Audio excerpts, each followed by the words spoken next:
నైతికత స్వేచ్ఛ మానిఫెస్టో పాసియో మరియు జూలియన్ అలెగ్జాండర్ రూపొందించారు. ఇది 2022 సంవత్సరంలో దేశాలకు సందేశం. ఈ మీడియాలోని ఈ జ్ఞానం సత్యానికి మీ కళ్ళు తెరుస్తుంది.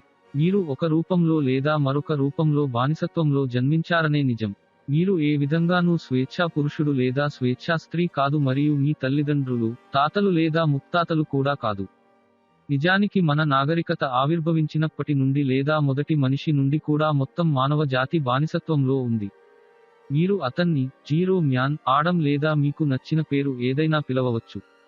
అలంకారిక ప్రశ్నల ద్వారా నేను ఈ విషయాన్ని మీకు అందజేస్తాను మరియు చివరికి మీరు ఎక్కడ ఉన్నారో మీకు తెలుస్తుంది. ధైర్యంగా ఉండండి, ఈ విషయాన్ని నేర్చుకోండి మరియు ఈ భూమిపై ప్రతి ఒక్క పురుషుడు మరియు స్త్రీ పూర్తిగా స్వేచ్ఛగా ఉండే వరకు విశ్వం యొక్క శక్తులు మనందరితో కలిసి ఉండవచ్చు. వాస్తవానికి నైతిక చట్టం అనే పదానికి అర్థం ఏమిటి? నైతికత అనేది సరైన మరియు తప్పుల మధ్య వ్యత్యాసానికి సంబంధించిన సూత్రాలతో సంబంధం కలిగి ఉంటుంది లేదా మరొక మానవునికి హాని కలిగించని మంచి మరియు చెడు ప్రవర్తనలు. చట్టం అనే పదం యొక్క నిర్వచనం బైండింగ్ మరియు మార్పులేనిది అయిన ప్రస్తుత పరిస్థితి. బైండింగ్ అంటే ప్రభావాన్ని కలిగి ఉండటం, దాని నుండి తప్పించుకోలేము. మార్పులేనిది అంటే సమయం మరియు ప్రదేశంతో సంబంధం లేకుండా ఏదైనా లేదా ఎవరైనా మార్చలేరు.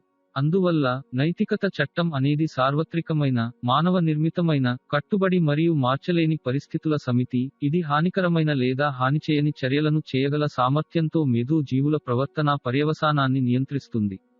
మనం స్వీకరించే పరిణామాలు ఎల్లప్పుడూ మనం ఎంచుకున్న ప్రవర్తనలు నైతికంగా లేదా అనైతికంగా ఉన్నాయా అనే దానిపై ఆధారపడి ఉంటాయి. మనం ఏ ప్రవర్తనలను నిర్వహించాలో ఎంచుకోవడానికి మనందరికీ స్వేచ్ఛా సంకల్పం ఉన్నప్పటికీ, వ్యక్తులుగా, సమాజంగా, ఒక దేశంగా మరియు గ్లోబల్ కమ్యూనిటీగా మన ప్రవర్తనా ఎంపికల యొక్క నైతిక మరియు అనైతిక పరిణామాల నుండి మనం నిరోధించబడము. నైతికత చట్టం యొక్క అవగాహన విశ్వాస వ్యవస్థ, తత్వశాస్త్రం లేదా మతం కూడా కాదు. కానీ ఇతర సహజ భౌతిక చట్టాల మాదిరిగానే మన ప్రపంచంలో పరిశీలించదగిన, కొలవగల మరియు పునరావృతమయ్యే ప్రభావాల ద్వారా నైతిక చట్టాల పనితీరును కనుగొనవచ్చు మరియు అర్థం చేసుకోవచ్చు. మరో మాటలో చెప్పాలంటే, నైతికత చట్టం యొక్క అవగాహన వాస్తవానికి ఒక శాస్త్రాన్ని ఏర్పరుస్తుంది. దీనికి నమ్మకం లేదా విశ్వాసం అవసరం లేదు. ఈ చట్టాలపై నమ్మకం లేదా అవిశ్వాసం పూర్తిగా అసంబద్ధం, ఎందుకంటే గురుత్వాకర్షణ, థర్మోడైనమిక్స్, ఎలక్ట్రోస్టాటిక్స్ వంటి ఏదైనా భౌతిక చట్టాలు ఉనికిలో ఉన్నందున మనం రోజువారీ జీవితంలో గ్రాంట్ గా తీసుకుంటాము. నైతికత చట్టాన్ని ఇలా కూడా పిలుస్తారు: కాస్మిక్ చట్టం, సార్వత్రిక చట్టం, ఆధ్యాత్మిక చట్టం, పర్యవసాన చట్టం, గోల్డెన్ రూల్, కర్మ చట్టం మరియు అనేక ఇతర పేర్లు. నైతిక చట్టాన్ని అర్థం చేసుకోవడం ఎందుకు చాలా ముఖ్యమైనది? ఈ భూమిపై స్వేచ్ఛ మరియు శాంతితో కలిసి జీవించాలని కోరుకునే మానవులకు నైతికత చట్టం యొక్క అవగాహన చాలా ముఖ్యమైనది. నైతికత చట్టం వారి ప్రవర్తన నైతికమైనదా లేదా అనైతికమైనదా అనే దాని ఆధారంగా మొత్తం సమాజ ప్రవర్తన ఎంపికల యొక్క పరిణామాలను అందజేస్తుంది. కాబట్టి, సరైన ప్రవర్తన మరియు తప్పుడు ప్రవర్తన మధ్య తేడా ఏమిటో ఖచ్చితంగా తెలుసుకోవడం మానవులకు ప్రాథమిక ప్రాముఖ్యత. నైతికత లక్ష్యం లేదా ఆత్మాశ్రయమా? సరైన ప్రవర్తన మరియు తప్పుడు ప్రవర్తన మధ్య వ్యత్యాసం నిష్పాక్షికమైనది, అంటే ఇది మానవుల అవగాహనలు లేదా అభిప్రాయాలపై ఆధారపడి ఉండదు. అయితే ప్రవర్తనలో అలాంటి వ్యత్యాసం ప్రకృతిలో ఉంటుంది. పూర్తిగా ఆత్మాశ్రయ మానవ అవగాహన లేదా అభిప్రాయం నుండి స్వతంత్రంగా ఉంటుంది. భావాలు, మతం, విశ్వాస వ్యవస్థ, స్థానం మరియు సమయం లేదా మనిషి యొక్క చట్టాల ప్రాధాన్యతలు మరియు ఇష్టాల ఆధారంగా నైతికత మారదు. ఈ విషయాలు నిజమైన నైతికతపై ఎటువంటి ప్రభావం చూపవు. ఒక ప్రదేశంలో మరియు సమయం అన్ని ప్రదేశాలలో మరియు సమయాలలో నైతికమైనది, మరియు ఒకే స్థలంలో లేదా సమయంలో అనైతికమైనది, ప్రతిచోటా మరియు ఎప్పుడైనా అనైతికంగా ఉంటుంది. సరైన మరియు తప్పు ప్రవర్తన మధ్య ఉన్న ఈ నిష్పాక్షిక వ్యత్యాసం యొక్క జ్ఞానాన్ని స్పృహ అంటారు. స్పృహ అనేది ప్రశ్నలో ఉన్న ఏదైనా నిర్దిష్ట ప్రవర్తన మరొక వ్యక్తికి హాని కలిగిస్తుందా లేదా ప్రారంభించదు, కాబట్టి అది నైతికమా లేదా అనైతికమా అనే జ్ఞానం. సమస్య ఏమిటంటే చాలా మందికి ఈ జ్ఞానం లేదు లేదా వారు దాని గురించి చాలా గందరగోళంగా ఉన్నారు. సరైన చర్యతో ప్రవర్తించడం నైతికం మరియు తప్పుడు చర్యలతో ప్రవర్తించడం అనైతికం. అయినప్పటికీ ఈ ప్రాథమిక అవగాహన తరచుగా తప్పుగా అర్థం చేసుకోబడుతుంది. నైతికత అంటే ఏమిటో ప్రజలు నిర్ణయించుకోలేరు. ఒక చర్య మరొక వ్యక్తికి హాని కలిగిస్తుందా లేదా అనే దానిపై నైతికత ఆధారపడి ఉంటుంది. ఈ డైనమిక్ సహజ ప్రపంచంలో అంతర్లీనంగా ఉంది. ఎంచుకునే హక్కు, తనను తాను రక్షించుకునే హక్కు మరియు స్వేచ్ఛ హక్కు. నైతిక సాపేక్షవాదం అంటే ఏమిటి? నైతిక సాపేక్షవాదం అంటే సరైన మరియు తప్పు ప్రవర్తనకు మధ్య ఎటువంటి ఆబ్జెక్టివ్ తేడా లేదనే నమ్మకం. నైతిక సాపేక్షవాదులు నైతికత సాపేక్ష లేదా ఆత్మాశ్రయమని నమ్ముతారు. సరైన మరియు తప్పు ప్రవర్తనలు మానవ అవగాహన, అభిప్రాయాలు, ఇష్టాలు, అయిష్టాలు, ఇష్టాలు మరియు వ్యక్తుల ప్రాధాన్యతలను బట్టి సమయం మరియు ప్రదేశానికి సంబంధించి మారవచ్చు.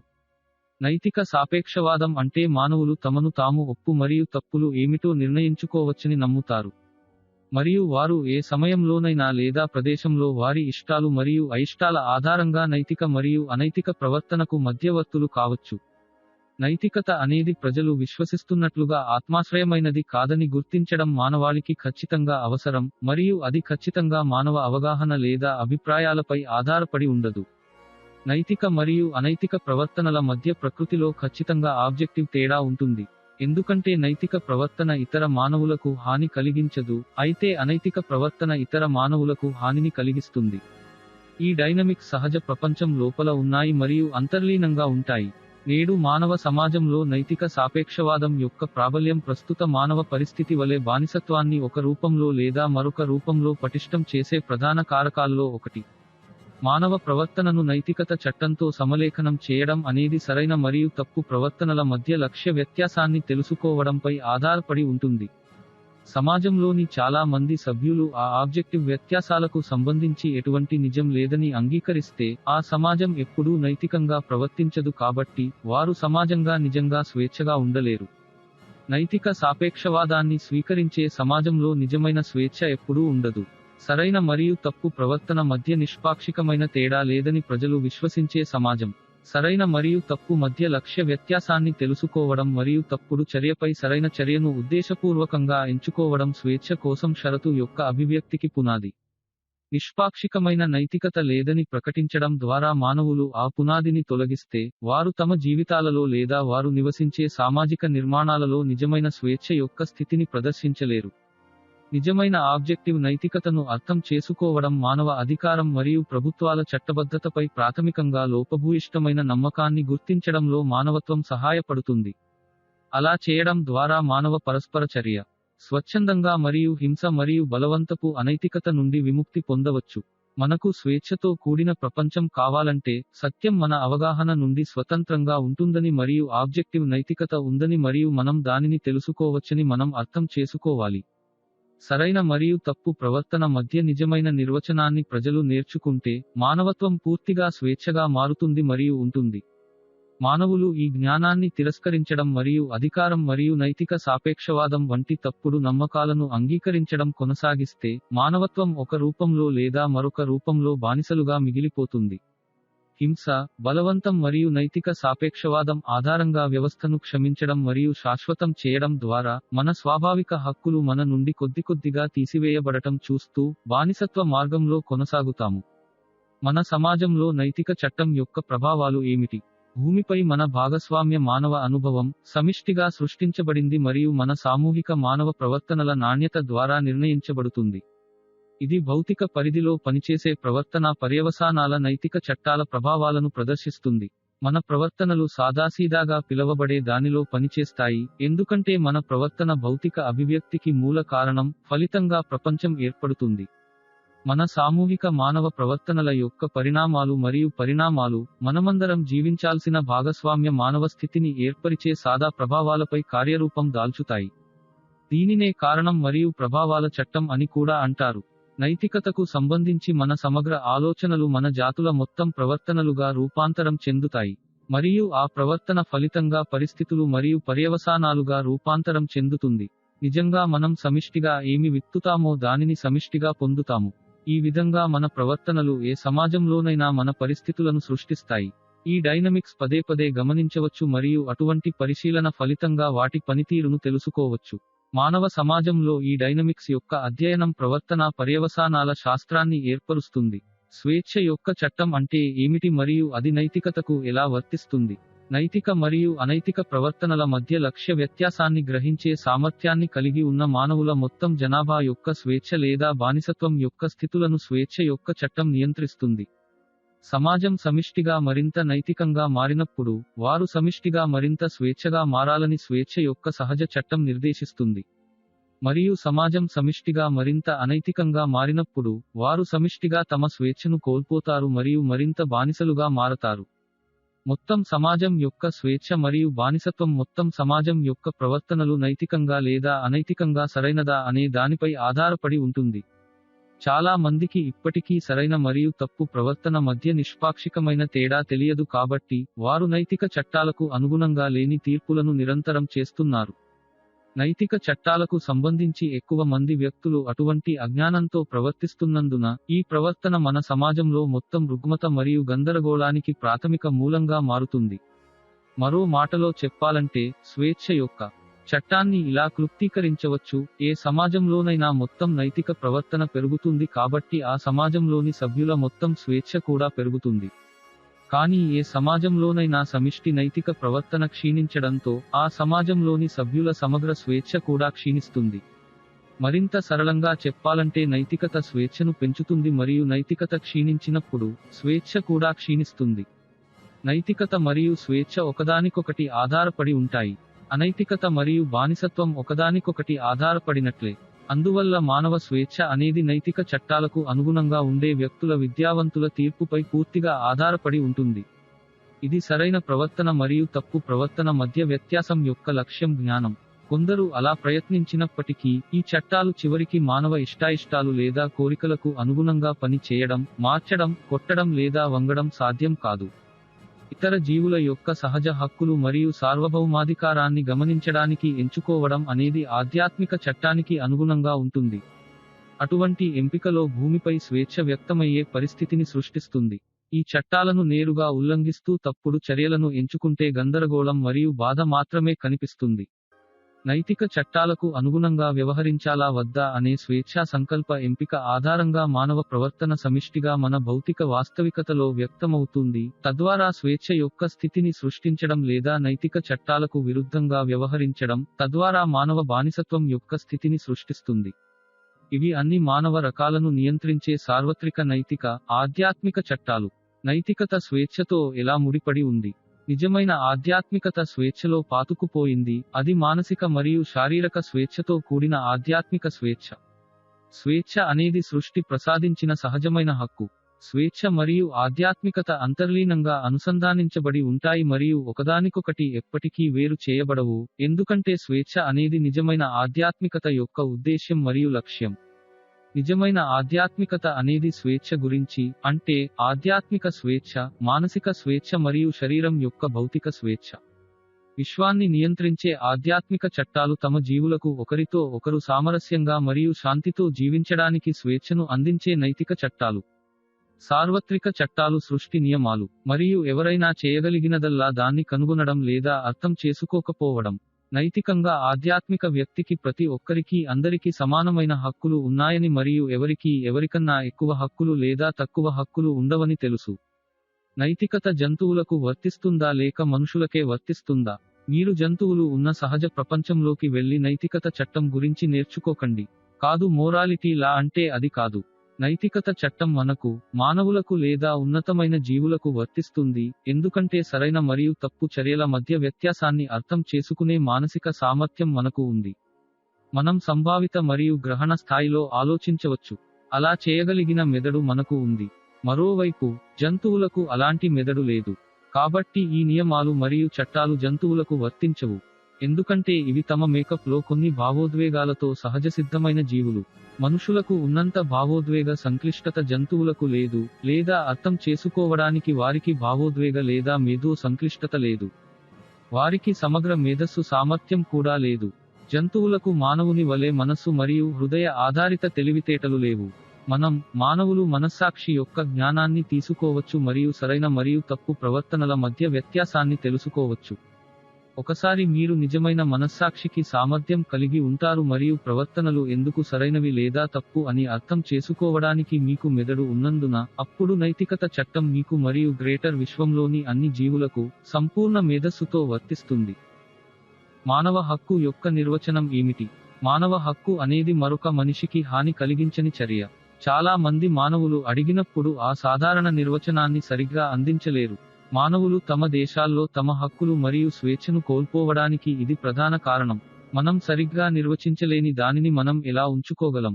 ఒక హక్కు ముందుగా ప్రతికూలంగా నిర్వచించబడాలి. దీని అర్థం మనకు ఉన్న అనంతమైన హక్కుల గురించి మనం అర్థం చేసుకోగలము మరియు తద్వారా హక్కులు లేని చర్యలు, తప్పు చర్యలను తెలుసుకోవడం ద్వారా. మరొక మానవునికి హాని కలిగించే ప్రవర్తనలు. హానికరమైన ప్రవర్తనల జాబితాలో ఇవి ఉన్నాయి: హత్య, దాడి, అత్యాచారం, దొంగతనం, అతిక్రమణ, బలవంతం మరియు హానికరమైన అబద్ధం. ఈ 7 తప్పుడు పనులలో ప్రతిదానిని మనం విశ్లేషిస్తే, అవన్నీ ఏదో ఒక రూపంలో దొంగతనం యొక్క వైవిధ్యాలు అని మనం కనుగొనవచ్చు. హత్య అనేది జీవితం యొక్క దొంగతనం, ఇది సరైనది కాదు. దాడి అనేది మరొకరి శ్రేయస్సును దొంగిలించడం. అత్యాచారం అనేది లైంగిక సంబంధం యొక్క స్వేచ్ఛా సంకల్పం యొక్క దొంగతనం. దొంగతనం అంటే ఎవరి సొత్తును అపహరించడం. అతిక్రమించడం అనేది ఒకరి జీవన డొమైన్ యొక్క భద్రతను దొంగిలించడం. బలవంతం అనేది హింస లేదా ఒత్తిడి ద్వారా స్వేచ్ఛా సంకల్ప ఎంపిక యొక్క దొంగతనం.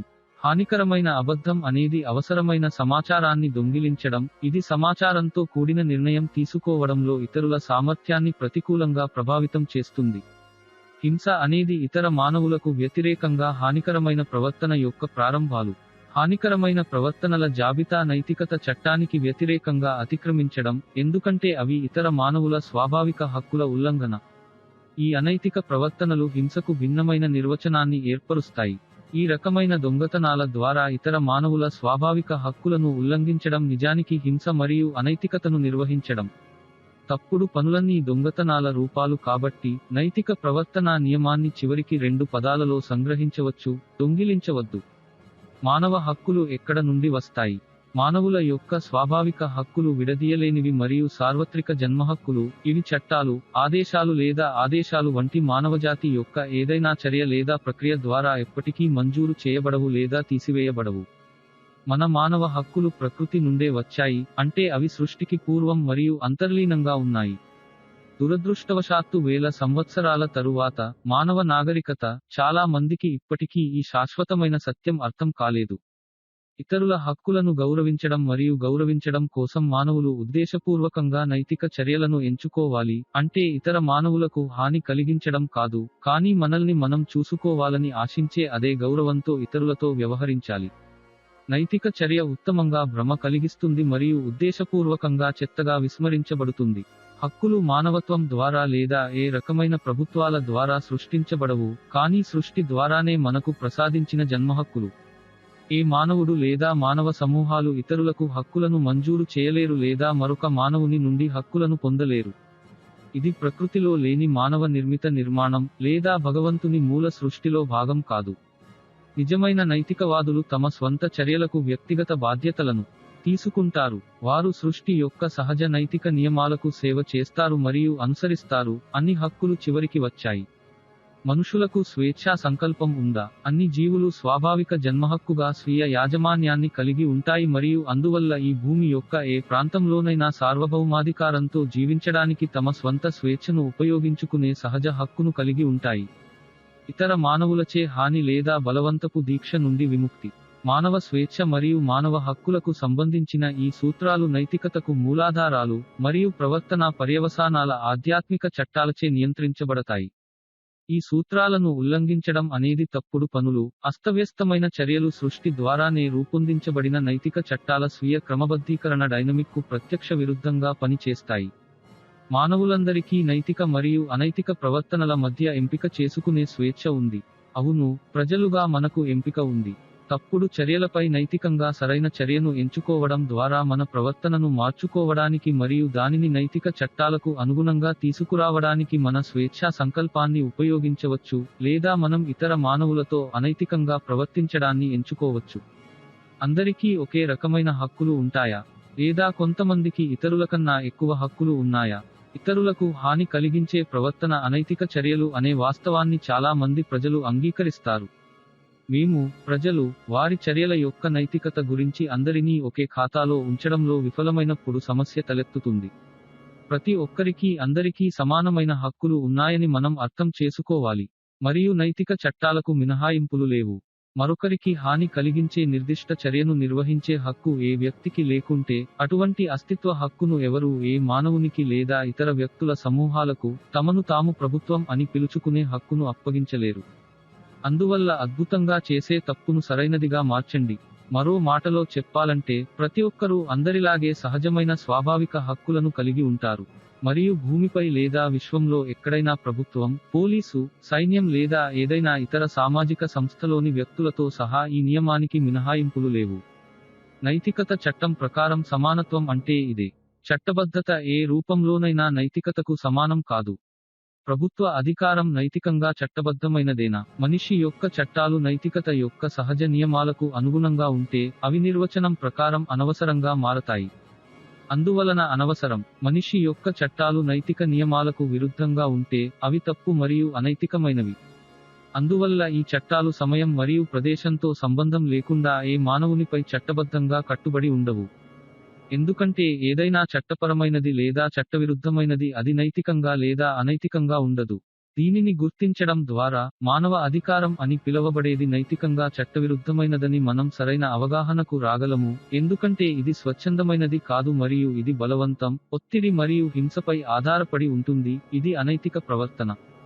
దుర్గుణాలు లేదా పాపాలు ఏమిటో మతాలు నిర్ణయిస్తాయని కొందరు నమ్ముతారు మరియు మన సమాజంలో నేరాలు లేదా పాపాలు ఏమిటో ప్రభుత్వాలు నిర్ణయిస్తాయి. ఇటువంటి ఏకపక్ష నైతికత నేడు మన ప్రపంచంలో స్వేచ్ఛను నాశనం చేసే శక్తి. ఉదాహరణకు, గంజాయి తాగడం, అది హక్కు. ఇది ఎవరికీ హాని కలిగించదు. మరియు ఇది చర్చి ద్వారా చూసినట్లుగా ఒక వైస్ లేదా పాపం కాదు. మరియు ఖచ్చితంగా ప్రభుత్వాలు చూసే నేరం కాదు, ఎందుకంటే ఎవరికీ ఎటువంటి తప్పు లేదా హాని జరగలేదు. పగలు లేదా రాత్రి ఎప్పుడైనా పొట్టి మినీస్కర్ట్ ధరించే స్త్రీ హక్కు, అది ఎవరికీ హాని కలిగించదు. మరియు చర్చి లేదా కొన్ని మతాలు మీరు నమ్మే విధంగా ఖచ్చితంగా పాపం కాదు. మరియు నేరం కూడా కాదు, ఎందుకంటే ఎవరికీ హాని జరగలేదు. మానవజాతిపై పెట్టుబడి పెట్టిన అధికారులందరూ సహజంగా చట్టవిరుద్ధం, భ్రమలు మరియు అనైతికం. చరిత్ర అంతటా ప్రభుత్వం యొక్క ప్రధాన సందేశం ఏమిటంటే, నేనే దేవుడిని, నా ఇష్టానుసారం హక్కులు మరియు తప్పులను నేను నిర్ణయించుకుంటాను. బానిసత్వం అనేది ప్రభుత్వ అధికారుల యొక్క అన్ని వ్యవస్థలకు అంతర్లీనంగా ఉంటుంది.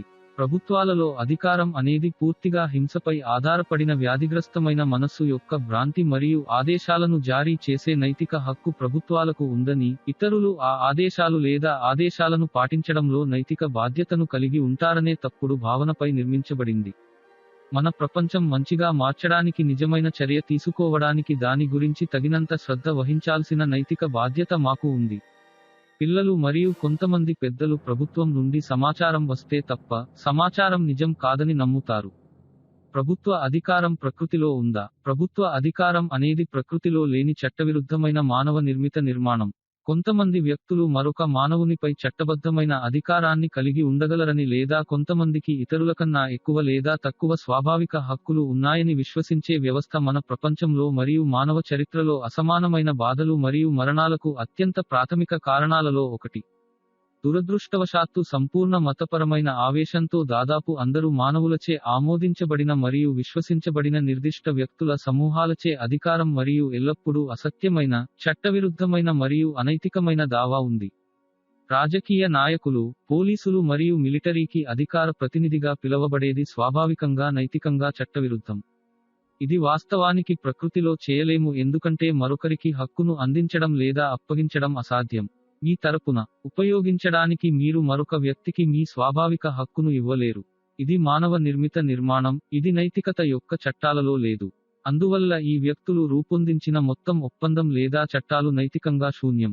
మన సమాజంలో ఈ బూటకపు చట్టాల ఫలితంగా, గతంలో మరియు ప్రస్తుతం, ఆ సమూహాలకు మానవ బానిసత్వం తప్ప మరొకటి కాదు. ప్రభుత్వం చట్టబద్ధమైనదని నమ్మడం అంటే బానిసత్వం చట్టబద్ధమైనదని నమ్మడం. ప్రజలను ఆస్తులు అని నమ్మే హక్కు ఎవరికీ లేదు. అథారిటీ అంటూ ఏదీ లేదు. మీ స్వంత చర్యలకు మరియు మీ స్వంత ఆస్తుల నియంత్రణకు మీరు మాత్రమే గరిష్ట అధికారం. మానవత్వాన్ని వేరు చేసే రెండు సమూహాలు ఉన్నాయి. వారు బానిసత్వాన్ని సమర్థించే వారు మరియు బానిసత్వాన్ని వ్యతిరేకించే వారు.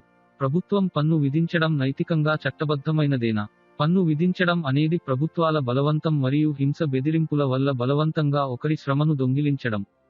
పన్ను అనేది ఒక వ్యక్తి తమ ఆదాయాన్ని స్వచ్ఛందంగా పంచుకోవడానికి అంగీకరించినా, అంగీకరించకపోయినా, ఒక వ్యక్తి యొక్క శ్రమ నుండి ఎంచుకున్న ఆదాయ శాతాన్ని జప్తు చేయడానికి తమను తాము ప్రభుత్వంగా చెప్పుకునే వ్యక్తుల సమూహం హక్కు ఇవ్వబడింది. జప్తు అనేది ప్రభుత్వాలచే హింస లేదా జైలు శిక్ష విధించబడుతుంది. వీరి నుండి ఉత్పత్తిని స్వాధీనం చేసుకున్నారు లేదా జప్తును నిరోధించే ప్రయత్నం చేస్తారు. పన్ను విధించడం మరియు జప్తు చేయడం అనేది దొంగతనానికి సభ్యోక్తి తప్ప మరేమీ కాదు. అటువంటి అభ్యాసం ఖచ్చితంగా అవసరమని మరియు ప్రజలందరికీ ఉమ్మడి మంచిని నిలబెట్టడానికి అవసరమని వాదించే వారిచే పన్ను విధింపు హక్కుగా మార్చబడింది. అలా అయితే సమాజంలో ఇంత అసమానత ఎలా కనిపిస్తుంది? ప్రభుత్వాలకు నిధులు అవసరం కావడానికి ప్రధాన కారణం బానిసత్వాన్ని ఒక రూపంలో లేదా మరొక రూపంలో శాశ్వతంగా కొనసాగించడం లేదా వ్యూహాత్మక ప్రాదేశిక లాభాలను ఒక రూపంలో లేదా మరొక రూపంలో విస్తరించడం. బానిసత్వం అనేది మరొక మానవుని నుండి శ్రమ ఆదాయంలో 100% అసంకల్పిత జప్తు. అయితే మేము సంఖ్యను తగ్గించగల అటువంటి మాజికల్ శాతం సంఖ్య లేదు. 0% కాకుండా అది ఇకపై స్లేవరీ పరిస్థితిని కలిగి ఉండదు. మనం మనతో నిజాయితీగా ఉంటే పన్ను విధించడం అనేది దొంగతనం మరియు మానవుల బానిసత్వానికి సంబంధించిన సభ్యోక్తి మాత్రమే. మరొక వ్యక్తి నుండి వచ్చే ఆదాయం లేదా ఆస్తిపై యాజమాన్యాన్ని క్లెయిమ్ చేసే హక్కు ఏ మానవుడికి లేదు. మరియు అటువంటి ప్రవర్తన వ్యక్తుల సమూహానికి ఎన్నటికీ అప్పగించబడదు మరియు దానిని హక్కుగా పిలవబడదు. అందువల్ల నైతిక చట్టాల ప్రకారం అన్ని రకాల పన్నులు తప్పు మరియు అనైతికమైనవి. మాదకద్రవ్యాల చట్టాలు నైతికంగా చట్టబద్ధమైనవి మరియు అవసరమా లేదా ప్రజలు తాము ఎంచుకున్న వాటిని తమ శరీరంలోకి మార్చుకునే హక్కు ఉందా? వ్యక్తులు తమ శరీరాలను కలిగి ఉంటారు మరియు వారు దానిలో ఉంచే లేదా దానిపై ఉంచే వాటిని ఎంచుకునే స్వాభావిక హక్కును కలిగి ఉంటారు. వ్యక్తులు తమ శరీరాలకు పనులు చేయకుండా నిరోధించడానికి చట్టాలను రూపొందించే ప్రభుత్వాలు ఆ వ్యక్తిని తాము కలిగి ఉన్నామని క్లెయిమ్ చేయడం తప్ప మరొకటి కాదు. నిషేధాలు అనేవి ఇతరులు తమ సొంత శరీరాల్లోకి నిర్దిష్ట పదార్థాలను పెట్టుకోకుండా నిరోధించడానికి హక్కులు ఇవ్వబడిన వ్యక్తుల సమూహం ద్వారా దావాలు. మరియు ఈ వ్యక్తులు పాటించడానికి నిరాకరిస్తే వారికి జరిమానా లేదా జైలు శిక్ష విధించబడుతుంది. ఒక వ్యక్తి యొక్క శరీరం సహజంగా వారి స్వంత ఆస్తి అయితే ఆ వ్యక్తి ఎల్లప్పుడూ వారి స్వంత శరీరాల్లోకి ఏది పెట్టాలో లేదా ఏది పెట్టకూడదో నిర్ణయించే సహజ హక్కును కలిగి ఉంటాడని స్పష్టంగా తెలుస్తుంది. వారి శరీరాలు వారి స్వంత ఆస్తులు మరియు మరెవరికీ లేవు. వేరొక వ్యక్తి శరీరంలోకి ఏది పెట్టాలి లేదా వేయకూడదు అని ఆదేశించే దావా అనేది అవతలి వ్యక్తి శరీరంపై యాజమాన్యం యొక్క దావా కంటే మరేమీ కాదు. మరొక వ్యక్తి యొక్క శరీరం యొక్క యాజమాన్యం యొక్క దావాను స్లేవరీ అంటారు. అందువల్ల నిషేధాలు కేవలం హింస ద్వారా మద్దతు ఇవ్వబడిన బానిసత్వానికి సభ్యోక్తి మాత్రమే. భూమిపై ఎక్కడా ఏ వ్యక్తికి మరొక వ్యక్తి శరీరంపై యాజమాన్య హక్కులు లేవు. మరియు అటువంటి అధికారులు వ్యక్తుల సమూహానికి ఎన్నటికీ అప్పగించబడరు మరియు వాటిని హక్కుగా పిలవలేరు. అందువల్ల అన్ని రకాల నిషేధాలు అనైతికమైనవి మరియు నైతిక చట్టాలకు విరుద్ధమైనవి. ప్రజలు వారి స్వంత శరీరాలకు పాలకులు మరియు వారి కోసం ఎవరూ బాహ్యంగా పాలించరు. మరో మాటలో చెప్పాలంటే మీరు స్లేవ్ కాదు, ఫ్రీమాన్ లేదా ఫ్రీ వుమన్. భూమిపై ఉన్న ప్రతి వ్యక్తి తనకు తెలిసినా తెలియకున్నా తనకు తానే సార్వభౌమాధికారం. బానిసత్వం చట్టవిరుద్ధం మరియు ప్రకృతిలో అనైతికం. ఎవరూ చట్టబద్ధంగా బానిస కాదు, ఎందుకంటే మనమందరం మన స్వంత శరీరాలు మరియు విధికి సార్వభౌమాధికారులం. లైసెన్స్ లేని ప్రయాణం స్వాభావిక హక్కు కాదా? ప్రయాణానికి లైసెన్సు ఇవ్వడం అనేది మానవుడు తమ ఇష్టానుసారంగా స్వేచ్ఛగా ప్రయాణించే సహజ హక్కును బలవంతంగా పరిమితం చేయడం. మరొక మానవుడి కదలికను పరిమితం చేయడం అనైతిక స్వభావం, ఎందుకంటే ఇది మరొక వ్యక్తి యొక్క స్వేచ్ఛా సంకల్ప కదలికను నిరోధిస్తుంది, అంటే ఒకరి స్వేచ్ఛా సంకల్పాన్ని దొంగిలించడం. ఒక ప్రభుత్వ చట్టం మరొక వ్యక్తికి హాని కలిగించని చర్యను నిషేధించినట్లయితే ప్రజలు ఆ చట్టానికి నైతికంగా కట్టుబడి ఉన్నారా? నైతిక చట్టాలకు విరుద్ధంగా ఉన్న మానవుడు చేసిన చట్టాలు నైతికంగా చట్టవిరుద్ధం. అందువల్ల ఏ వ్యక్తిపైనా నైతికంగా కట్టుబడి ఉండకూడదు. చట్టబద్ధమైన మానవ పరస్పర చర్యలు స్వచ్ఛందంగా మాత్రమే ఉంటాయి, అంటే అవి పాల్గొనే వారందరికీ పరస్పరం అంగీకరించబడతాయి. మానవుడు ఏ విధంగానూ స్వచ్ఛందంగా లేని నిషేధాలు, పన్నులు మరియు లైసెన్సింగ్ వంటి ప్రవర్తనలను డిక్రీలు, ఆదేశాలు మరియు అమలు చేసే చట్టాలను రూపొందించాడు. అవి సమ్మతి యొక్క ఆదేశాలు, ఇవి హింస లేదా మానవులపై చర్య తీసుకునే వాస్తవ హింసాత్మక ప్రవర్తన యొక్క ముప్పుతో ఎల్లప్పుడూ వెనుకకు వస్తాయి. మానవ నిర్మిత చట్టాలు తమను తాము ప్రభుత్వం అని పిలుచుకునే పాలకవర్గం యొక్క ఏకపక్ష శాసనాలు, ప్రజలారా మిమ్మల్ని పాలించే ఈ మాయా హక్కును కలిగి ఉన్నారని నమ్ముతారు. ఈ అధికార పరిధిలోని పాలకవర్గం రూపొందించిన ఈ చట్టాలు మరియు ఆదేశాలను పాటించాల్సిన నైతిక బాధ్యతను వారి వ్యక్తులు, వారి అధికార పరిధిలో నివసిస్తున్న ప్రజలు విశ్వసిస్తారు. అటువంటి వ్యవస్థ పూర్తిగా బలవంతంగా, హింసాత్మకంగా మరియు మానవ ప్రవర్తనను నిర్దిష్ట అధికార పరిధిలో ఆధిపత్య పాలక వర్గం యొక్క ఇష్టానికి అనుగుణంగా తీసుకురావడంపై ఆధారపడి ఉందని అర్థం చేసుకోవడం. ప్రభుత్వం అనే పదం కేవలం బానిసత్వానికి సభ్యోక్తి మాత్రమే అనే తిరుగులేని సత్యాన్ని మనం చేరుకోవచ్చు.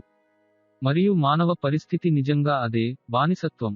అనైతిక ప్రవర్తనలు మరియు వ్యక్తులను అన్యాయంగా ఉంచే పరిస్థితులను శాశ్వతం చేయడానికి ఉపయోగించే ఒత్తిడి లేదా బలవంతం మరియు హింసను చట్టబద్ధం చేయడానికి లేదా సమర్థించడానికి మానసిక తారుమారు ఉపయోగించబడుతుంది. ఇక్కడ బానిసత్వం రహస్య రూపంలో ఉంటుంది. ప్రభుత్వం చేస్తే హింస హక్కు అవుతుందా?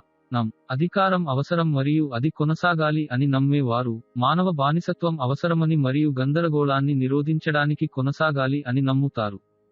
హింస మరియు బానిసత్వం యొక్క ఏ రూపంలోనైనా గందరగోళాన్ని నిరోధించలేము, ఎందుకంటే హింస మరియు బానిసత్వం తమలో తాము గందరగోళంగా ఉంటాయి. నైతిక మరియు అనైతిక ప్రవర్తనల మధ్య వాస్తవ వ్యత్యాసానికి సంబంధించి ప్రజలను అజ్ఞానం మరియు అయోమయ స్థితికి మార్చడం ద్వారా యుగాలుగా మరియు పాలక వర్గంచే నిర్వహించబడుతున్న మానవ బానిసత్వం యొక్క పరిస్థితి. అధికారం అనేది భ్రమ మరియు అబద్ధం మీద ఆధారపడి ఉంటుంది. కొందరు నిష్ణాతులు, వారు ఆదేశాలను సెట్ చేయగలరు, ఇది చాలా సమయం, నైతికతపై ఆధారపడి ఉండదు, కానీ హింస మరియు బలవంతం ద్వారా అమలు చేయబడుతుంది. మరియు వారి ప్రజలు, వారి బానిసలు అధికారులు నిర్దేశించిన ఆదేశాలను పాటించాల్సిన నైతిక బాధ్యతను కలిగి ఉంటారు. ఎప్పుడైతే అధికారంపై నమ్మకం మరియు విధేయత అనేది నైతికత పట్ల ఉన్న విధేయతను భారీ స్థాయిలో అధిగమిస్తే, మొత్తం జనాభా తమ సమాజంలో తానే స్వయంగా తయారు చేసుకున్న జైలులో ముగుస్తుంది. ప్రభుత్వం అనైతిక చర్యలకు పాల్పడే కింది ఆదేశాలను సమర్థిస్తారా? నేను ఆదేశాలను అనుసరిస్తున్నాను అనేది అనైతిక లేదా నేరపూరిత ప్రవర్తనకు చెల్లుబాటు అయ్యే సాకు లేదా సమర్థన కాదు. వ్యక్తిగత బాధ్యత నుండి తప్పుకునే ఈ కుంటి ప్రయత్నాన్ని అటువంటి ప్రవర్తనలకు చెల్లుబాటు అయ్యే సాకుగా ఎన్నటికీ అంగీకరించకూడదు. ఆర్డర్ ఫాలోవర్లు ఆర్డర్ ఇచ్చేవారి కంటే ఎక్కువ బాధ్యతలను కలిగి ఉంటారు, ఎందుకంటే ఆర్డర్ ఫాలోవర్స్ అనేది మరొక మానవునికి హానిని వ్యక్తపరిచే చర్యలను చేసే నిజమైన వ్యక్తి. ఆర్డర్ ఫాలోయింగ్ అనేది మన ప్రపంచంలోని ప్రతి చెడు మరియు గందరగోళానికి మార్గం. తమను తాము నైతిక మానవులుగా భావించుకునే వారు దానిని ధర్మంగా చూడకూడదు. ఆర్డర్ అనుచరులు అంతిమంగా ప్రతి రకమైన బానిసత్వానికి మరియు చరిత్రలో మానవాళికి వ్యతిరేకంగా చేసిన నేరాలకు మరియు భూమి యొక్క ముఖంపై ఉన్న ప్రతి ఒక్క నిరంకుశ పాలనకు బాధ్యత వహిస్తారు మరియు నైతికంగా దోషులుగా ఉన్నారు. ఆర్డర్ అనుచరులు తమ ఆదేశాలను అమలు చేయడం కోసం నైతిక చట్టాలను ఉల్లంఘించడం ద్వారా మురికి పని చేయడానికి తారుమారు చేయబడతారు. ఏ నిజమైన ఆధ్యాత్మిక వ్యక్తి కూడా ఆర్డర్ అనుసరించేవాడు కాదు. నిజమైన ఆధ్యాత్మిక వ్యక్తి నైతిక చట్టాలను అనుసరిస్తాడు, తప్పుడు చర్యలపై సరైన చర్యను ఎంచుకుంటాడు, వారు మనస్సాక్షిని అనుసరిస్తారు, ఆజ్ఞలను కాదు. మంచి వ్యక్తిగా ఉండటానికి, మీరు మీ మనస్సాక్షిని అనుసరించండి, ఆదేశాలు కాదు. మీకు సరైన మరియు తప్పు మధ్య వ్యత్యాసం తెలుసు మరియు మీరు సరైన ప్రవర్తనను అమలు చేస్తారు. ఆర్డర్ ఫాలోయర్లు అలా చేయరు, ఇతర వ్యక్తులు ఏమి చేయమని చెప్పారో వారు అనుసరిస్తారు, అది నైతికంగా సరైనదా లేదా నైతికంగా తప్పు అయినా, అది వారికి తేడా లేదు. ఆ కారణంగా, ఏదైనా నిర్దిష్ట ప్రదేశంలో నైతిక చట్టాలను ఉల్లంఘించినందుకు ఆర్డర్ అనుచరులు నైతిక అపరాధంలో సింహభాగం స్వాభావికంగా ఉంటారు.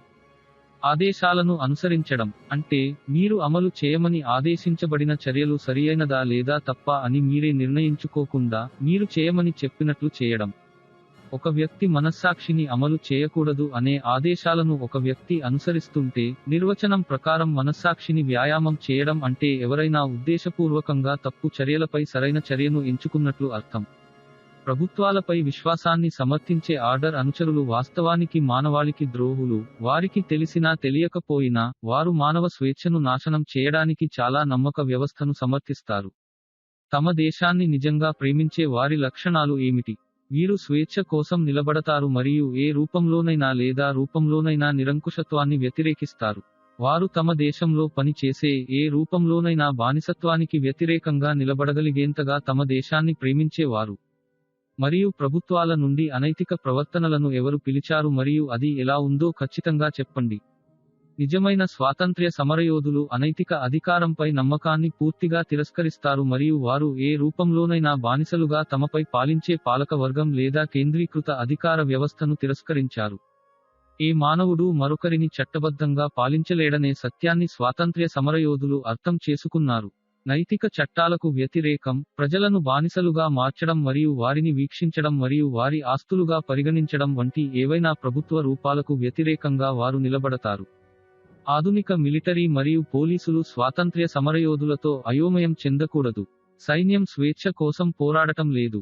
వారు ఒక నిర్దిష్ట అధికార పరిధిలో తమ యజమానుల కోసం సామ్రాజ్యం లేదా వ్యూహాత్మక ప్రాంతీయ ఆధిపత్యం కోసం పోరాడుతున్నారు. సైన్యం మరియు పోలీసులు స్వేచ్ఛా సమాజానికి రక్షకులు కాదు, కానీ వారు ఒక దేశ పాలక వర్గంచే ఏదో ఒక రకమైన బానిసత్వాన్ని అమలు చేసేవారు.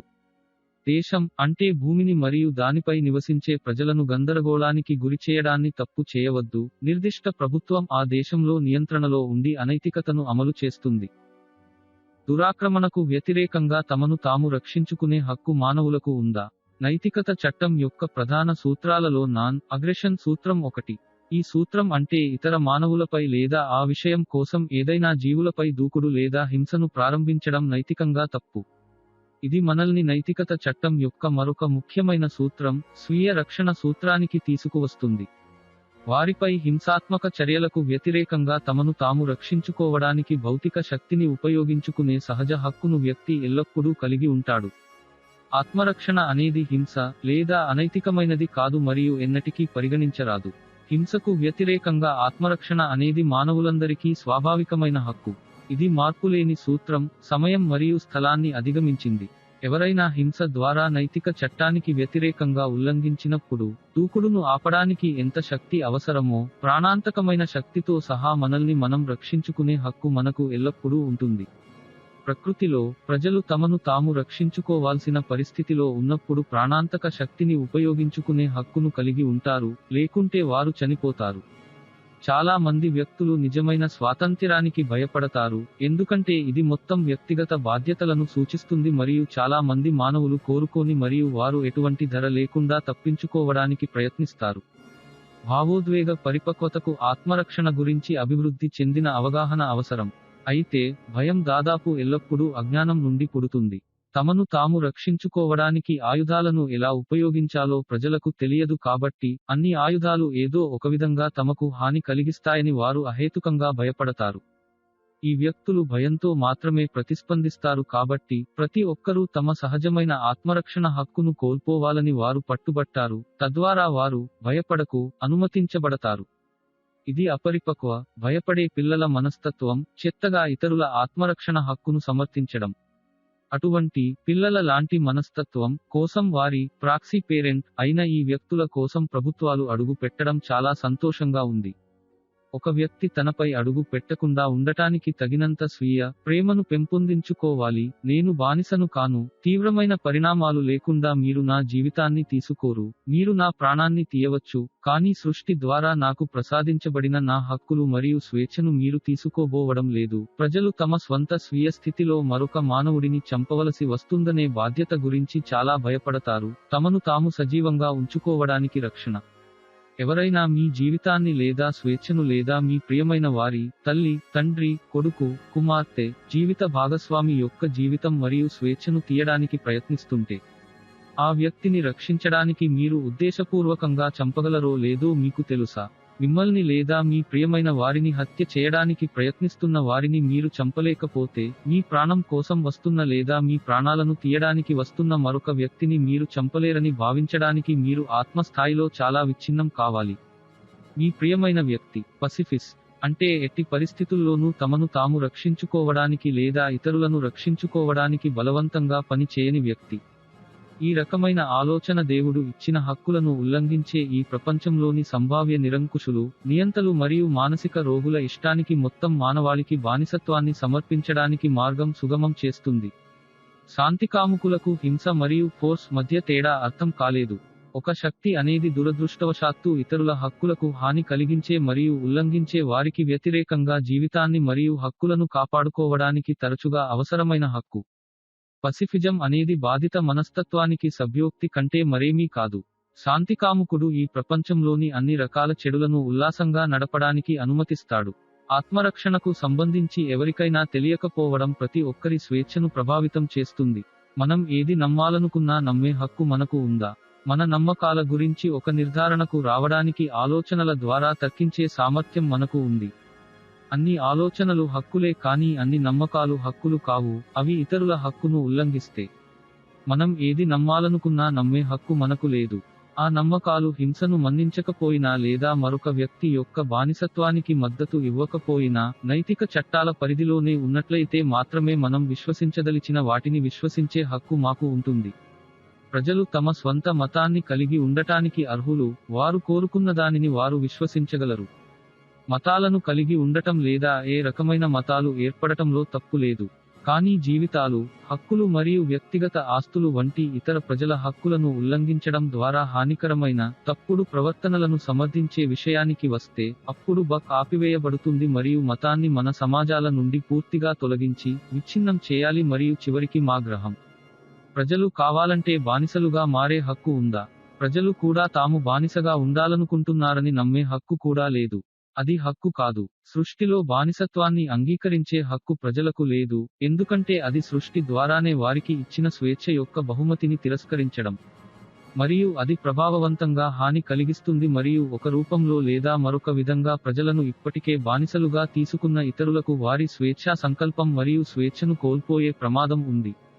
మనం ఒకరి చట్టాన్ని గుర్తించాలి, అంటే మనమందరం పరస్పరం అనుసంధానించబడి ఉన్నాము. ఈ భూమ్మీద ఎక్కడైనా నిరంకుశత్వం, బానిసత్వంలో ఎవరైనా బాధపడుతుంటే అందరూ బాధపడుతున్నారు. కాబట్టి మేము నేర్చుకున్న నైతిక జ్ఞానాన్ని అందించడం ద్వారా ఇతర మానవులకు అవగాహన కల్పించడంలో సహాయపడే వ్యక్తిగత బాధ్యతను మేము భరిస్తాము, తద్వారా వారు దౌర్జన్యానికి వ్యతిరేకంగా చర్యలు తీసుకోవచ్చు. మనకు కావలసిన దాని గురించి ఉదాసీనంగా ఉండే హక్కు మనకు ఉందా? మనకు కావలసిన దాని గురించి ఉదాసీనంగా ఉండే హక్కు మనకు లేదు. ఆ ఉదాసీనత ఇతర మానవుల హక్కులు మరియు స్వేచ్ఛను తగ్గించకపోతే మాత్రమే ఉదాసీనంగా ఉండే హక్కు మనకు ఉంటుంది. మరో మాటలో చెప్పాలంటే, మానవ బానిసత్వం యొక్క పరిస్థితుల గురించి పట్టించుకోకపోవడం హక్కు కాదు, ఎందుకంటే ఇది సంభావ్య బానిసత్వం మరియు దౌర్జన్యం యొక్క ప్రమాదంలో ఇతర మానవులను ఉంచుతుంది. మనకు కావలసిన దాని గురించి మౌనంగా ఉండే హక్కు మనకు ఉందా? ఆ మౌనం ఇతర మానవుల హక్కులు మరియు స్వేచ్ఛను తగ్గించకపోతే మాత్రమే మనం కోరుకున్న దాని గురించి మౌనంగా ఉండే హక్కు మనకు ఉంటుంది, లేకపోతే ఏ ప్రదేశంలోనైనా మరొక వ్యక్తి నుండి సహజమైన హక్కు తీసివేయబడినప్పుడు మౌనంగా ఉండటం దుర్మార్గం మరియు ఎప్పుడైనా మౌనంగా ఉండడం చెడుతో సహకరిస్తుంది, ఇది అనైతిక చర్య. నేను బానిసత్వం యొక్క కేసును చూసి ఏమీ చేయనట్లయితే, నేను నా నాన్ యాక్షన్ ద్వారా ఈవలతో సమ్మిళిత చర్యలో పాల్గొంటున్నాను. నేను నా మౌనం మరియు మరొక మానవునికి కట్టుబడి ఉన్న నా చర్యలు లేదా చెడు పట్ల ఉదాసీనతని క్షమించాను.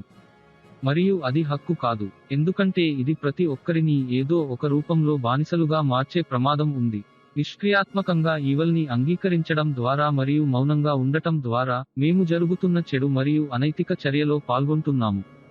తమ నిశ్శబ్దం లేదా చర్యల ద్వారా చెడును చేయడానికి అనుమతించే వారు చెడు అనైతిక చర్య చేస్తున్న వారిలాగే అనైతికంగా ఉంటారు. ఇతరులను తీర్పు తీర్చకుండా ఉండే హక్కు నాకు ఉందా? తీర్పు చెప్పకండి మరియు మీరు న్యాయనిర్ణేతగా ఉండకూడదు అంటే మౌనంగా ఉండటం మరియు ఇతరుల హింసాత్మక లేదా బలవంతపు అనైతిక ప్రవర్తనలను పిలవవద్దు. దీని అర్థం ఏమిటంటే చర్య తీసుకునే ముందు ఇతరులను ముందస్తుగా తీర్పు చెప్పకూడదు. ఇతరుల తప్పులు మరియు హానికరమైన ప్రవర్తనలను అంచనా వేయకూడదనేది తప్పుడు ఆలోచన. ఈ రకమైన ప్రవర్తన మన ప్రపంచాన్ని గందరగోళం మరియు దౌర్జన్యంలోకి లోతుగా మరియు లోతుగా ముంచెత్తుతోంది. నిజమైన క్షమాపణ అంటే తప్పులను ఉద్దేశపూర్వకంగా విస్మరించడం లేదా ఇతర వ్యక్తుల అనైతిక ప్రవర్తనలను క్షమించడం కొనసాగించడం కాదు. అది ఉత్తమంగా అమాయకత్వం మరియు చెడుతో చెడుకు సహకరించడం. కానీ నిజమైన క్షమాపణ అనేది నిజం చెప్పాలనే సంసిద్ధతతో మొదలవుతుంది మరియు ఇక్కడే అతిక్రమించిన వ్యక్తికి మరియు బాధితునికి క్షమాపణ మరియు సయోధ్య జరగాలి. నిజమైన మనస్సాక్షి అంటే ఏమిటి? మనస్సాక్షి అంటే మంచి చేయాలనే కోరిక లేదా సరైన పని చేయాలనే ఉద్దేశ్యం కాదు. ఈ దురభిప్రాయం చాలా మంది వ్యక్తులు తమకు లేదా ఇతర వ్యక్తులకు మనస్సాక్షిని కలిగి ఉన్నారని నమ్మేలా చేస్తుంది. మనస్సాక్షి అంటే సరైన మరియు తప్పు ప్రవర్తనల మధ్య వ్యత్యాసాన్ని తెలుసుకోవడం మరియు తప్పు ప్రవర్తన కంటే సరైన ప్రవర్తనను ఎంచుకోవడం ద్వారా. మనస్సాక్షి ఉన్న వ్యక్తికి అది నిజమైన నిర్వచనం. మనస్సాక్షి అంటే చెడును పిలవడం మరియు దానిని ఎత్తి చూపడం మరియు ఏదైనా నిర్దిష్ట ప్రదేశంలో ఏ రూపంలోనూ పాలుపంచుకోకపోవడం. నిజమైన స్పృహ అంటే మీరు ఎవరో తెలుసుకోవడం మరియు దుష్ట శత్రువు ఎవరో తెలుసుకోవడం. మీ పరిసరాలను మరియు మీరు నివసిస్తున్న పరిస్థితి యొక్క స్వభావాన్ని తెలుసుకోవడం అంటే మీరు కేవలం భౌతిక శరీరం మాత్రమే కాదు, ఈ భూమిపై ఆధ్యాత్మికంగా నేర్చుకోవడం మరియు ఎదగడం కోసం భౌతిక అనుభవాన్ని కలిగి ఉన్న ఆధ్యాత్మిక జీవి. స్వాతంత్ర్యం కోసం పోరాడడం న్యాయమా? చాలా మంది ప్రజలు ధర్మబద్ధమైన తిరుగుబాటుకు భయపడతారు, ఎందుకంటే వారు ప్రభుత్వంతో పోరాడి గెలవలేరని నమ్ముతారు. మరోవైపు, నిరంకుశులు మరియు నిరంకుశత్వానికి కట్టుబడి ఉండటం అనేది వారిని దీర్ఘకాలికంగా సురక్షితంగా ఉంచే వ్యూహమని ప్రజలు విశ్వసిస్తారు. కానీ ఆ పిరికి వ్యూహం నిజానికి ఎన్నటికీ పని చేయదు. ఎందుకంటే చరిత్ర పదే పదే ప్రదర్శించింది. అయినప్పటికీ, చాలా మంది మానవులు తమ ప్రభుత్వాల హింస మరియు బలవంతానికి వ్యతిరేకంగా నిలబడటానికి పిరికివాళ్లుగా ఉంటారు, వారి నుండి వారి హక్కులు ఎంతమంది నుండి నిరంతరం తీసివేయబడినా సరే. చాలా మంది వ్యక్తులు ప్రమాదకరమైన స్వేచ్ఛ కంటే సౌకర్యవంతమైన బానిసత్వాన్ని ఎంచుకుంటారు. స్వేచ్ఛ లేకుండా జీవితానికి విలువ ఉండదనే సత్యాన్ని అర్థం చేసుకోవడంలో విఫలమవుతున్నారు. మీరు నిజంగా స్వేచ్ఛగా ఉండకపోతే మరియు తమను తాము ప్రభుత్వం అని పిలుచుకునే వ్యక్తుల సమూహానికి బానిసలుగా ఉంటే భౌతిక భద్రతకు విలువ ఏమిటి? వ్యక్తిగత భద్రత లేదా మనుగడ కంటే మీ స్వేచ్ఛ మరియు హక్కులను కాపాడుకోవడం చాలా ముఖ్యం. దురదృష్టవశాత్తు, ప్రజలు స్వేచ్ఛను ప్రేమించడం కంటే ఈ రోజు వారి సౌకర్యవంతమైన జీవితాలను ఎక్కువగా ఇష్టపడతారు. దౌర్జన్యం నేపథ్యంలో, పిరికివారు ఎల్లప్పుడూ భద్రత కోసం వెతుకుతారు, అయితే మంచి వ్యక్తులు దౌర్జన్యం మరియు స్వేచ్ఛ మధ్య తమను తాము ప్రమాదంలో పడేస్తారు. పిరికివారు చెడును స్వీకరించడానికి ఇష్టపడతారు మరియు ఇతరులపై దాని ఏజెంట్గా దౌర్జన్యానికి తమను తాము చేర్చుకుంటారు లేదా వారు నిరంకుశులను శాంతింపజేయడానికి ప్రయత్నిస్తారు, శత్రువు చాలా బలంగా ఉన్నాడని మరియు ఓడించలేమని పట్టుబట్టారు. పిరికివారు స్వేచ్ఛ కోసం పోరాడరు ఎందుకంటే వారు ప్రమాదం యొక్క మొదటి సంకేతం వద్ద వారి సూత్రాలను విస్మరిస్తారు. పిరికివారు ఈ రోజు సైనికీకరించబడిన పోలీసులను మరియు సాయుధ బలగాలను ఒక రకమైన అజేయమైన రాక్షసత్వంగా చూస్తున్నారు, వారు ఎప్పటికీ ఎదిరించలేరు. పిరికివారు ఎల్లప్పుడూ నిష్క్రియంగా ఉండటాన్ని ఎంచుకుంటారు మరియు ఫలితంగా వారు ఈవల్ మరియు అనైతిక చర్యలకు పాల్పడతారు. మరణం కంటే దారుణమైన విషయాలు ఉన్నాయని మరియు అది బానిసత్వం అని ప్రజలు అర్థం చేసుకోలేరు. పిరికివాళ్లు ఎల్లప్పుడూ నిరంకుశ శక్తులతో పోరాడలేరని ప్రతిస్పందిస్తారు ఎందుకంటే వారు ఓడిపోతారు. వారి భౌతిక భద్రతకు సంబంధించి అది ఎంత ప్రమాదకరమైనది అయినప్పటికీ, బానిసత్వం యొక్క స్థిర రాజకీయ స్థితిని వ్యతిరేకించే వ్యక్తి నిజమైన అసమ్మతి, ఎందుకంటే వారు బానిసత్వం ఎల్లప్పుడూ అనైతికంగా మరియు చట్టవిరుద్ధమని అర్థం చేసుకుంటారు. మనలో ప్రతి ఒక్కరూ నిజంగా స్వేచ్ఛగా మారనంత వరకు ఇక్కడ భూమిపై నిజమైన స్వేచ్ఛ ఉండదు, ఎందుకంటే ప్రపంచంలోని ఏ ప్రాంతంలోనైనా బానిసత్వం యొక్క ఏదైనా పాకెట్స్ ఎల్లప్పుడూ మనలో ఎవరికైనా, ఏ నిర్దిష్ట సమయంలోనైనా స్వేచ్ఛను బెదిరిస్తాయి మరియు బలహీనపరుస్తాయి. ప్రస్తుతం ఉచితం, నీతిమంతమైన తిరుగుబాటు లాంటిదేమైనా ఉందా? స్వేచ్ఛ అనేది అక్కడ ఉన్న అత్యున్నత ఆధ్యాత్మిక సత్యం, మరియు మానసికంగా మరియు శారీరకంగా దానిని రక్షించుకోవడానికి పోరాడడం మనందరి నైతిక లక్ష్యం.